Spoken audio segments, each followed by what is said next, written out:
ক্লাবঘর যেন মিনি হাসপাতাল। সমাজসেবার 50 বছরে আন্দুল ঝোরহাট বয়েজ ক্লাবের চক্ষু পরীক্ষা শিবির ও রক্তদান শিবির। দীর্ঘ 50 বছর ধরে সমাজসেবার নজির তৈরি করে চলেছে হাওড়া জেলার আন্দুলের ঝোরহাট বয়েজ ক্লাব। তাদের নিজস্ব ক্লাবঘরটি বর্তমানে এলাকার মানুষের কাছে একটি মিনি হাসপাতালে পরিণত হয়েছে। মানুষের সেবায় নিজেদের নিয়োজিত রেখে এই সপ্তাহান্তে শনি ও রবিবার পরপর দুটি মহৎ উদ্যোগ গ্রহণ করল ক্লাব কর্তৃপক্ষ। জানা গিয়েছে, শনিবার ক্লাবের উদ্যোগে এবং কলকাতার স্বনামধন্য Sushruta I foundation and research সেন্টারের তত্ত্বাবধানে একটি বিনামূল্যে চক্ষু অপারেশন শিবিরের আয়োজন করা হয়। এই শিবিরের মাধ্যমে আধুনিক প্রযুক্তির সাহায্যে মাইক্রোসার্জারির চোখের অপারেশন সম্পন্ন হয়, যা এলাকার দরিদ্র ও সাধারণ মানুষের জন্য এক বিরাট স্বস্তির খবর। অন্যদিকে রাজ্যে ব্লাড ব্যাঙ্কগুলোতে রক্তের যোগান সচল রাখার উদ্দেশ্যে রবিবার ক্লাবের পক্ষ থেকে আয়োজিত হয় একটি মেগা রক্তদান শিবির। এই মহৎ উদ্যোগে স্বতঃস্ফূর্তভাবে সাড়া দেন এলাকার মানুষ। উৎসবের মেজাজে পুরুষ ও মহিলা মিলিয়ে প্রায় 60 জন স্বেচ্ছায় এই শিবিরে রক্তদান করেন। রবিবারের এই কর্মসূচিতে বিশেষ অতিথি হিসেবে উপস্থিত ছিলেন ঝোরহাট গ্রাম পঞ্চায়েতের প্রধান সঞ্জয় অধিকারী এবং পঞ্চায়েত সমিতির সদস্যা শিল্পী মুখার্জি। এছাড়াও উপস্থিত ছিলেন বিশিষ্ট চিকিৎসক ও এলাকার গণ্যমান্য সমাজসেবকগণ। উপস্থিত অতিথিরা ক্লাবের এই ধারাবাহিক সেবামূলক কাজের ভূয়সী প্রশংসা করেন।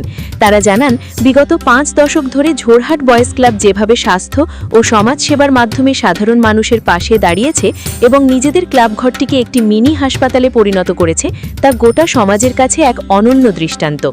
শেখ বি রহমানের report, AMP news, Howrah. Andul Jorhat.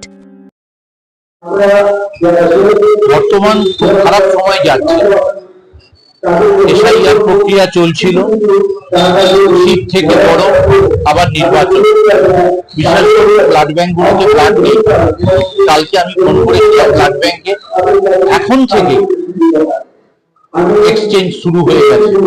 অর্থাৎ আমি যে গ্রুপের ব্লাড চাইবো, আমাকে অন্য গ্রুপ নিয়ে যেতে হবে, সেই গ্রুপ কবে পাওয়া যাবে। বুঝতে পারছেন, আর 1 থেকে 2 মাসের মধ্যে কি পরিস্থিতি যাবে। সুতরাং এই পরিস্থিতিতে আমরা তো বাধ্য হয়েছি। আমাদের গতকালের যে কার্যসূচি ছিল চক্ষু অপারেশনের চূড়ান্ত পরীক্ষা সফল হয়েছে। আজকে আমাদের স্বেচ্ছায় রক্তদান শিবির, এই স্বেচ্ছায় রক্তদান শিবির আমাদের চলছে। আমি একটা কথা খালি আপনাদের বলি, আমাদের উদ্দেশ্যটা প্রথম থেকে এক ছাদের তলায় গরিব অসহায় মানুষকে স্বাস্থ্য বিষয়ক পরিষেবা দেবার। আমাদের এখন দেখেছেন 3 তলা বিল্ডিং এ এই যে মাদার টেরিজা সভাঘর, এই মাদার টেরিজা সভাঘরে আমরা নতুন করে করেছি। আপনারা দেখছেন আমাদের এখন বহির্বিভাগ চলছে। এই বহির্বিভাগ আমাদের বিভিন্ন চিকিৎসকরা বহির্বিভাগে, আমাদের নিজস্ব প্যাথোলজিক্যাল ল্যাবরেটরি। আমাদের এই বছর 2025 আমরা 50 বছর অতিক্রান্ত করলাম। আমরা এবছর ম্যানুয়াল এক্সরেটা ডিজিটাল এক্সরেতে উন্নীত করেছি। আমাদের x ray, pathology, ECG, oxygen, ambulance, সরবরাহ, ওপিডি, আমাদের কম্প্যাক্ট এই প্রোগ্রাম আমরা সারা বছরে দৈনন্দিন ভাবে আমরা চালিয়ে চলেছি। মোটামুটি 60 জনের টার্গেট রাখা হয়েছে। দেখা যাক, কারণ বর্তমানে তো বুঝতে পারছেন, পাড়ায় আমরা যেটা চেয়েছিলাম আমরা সফল।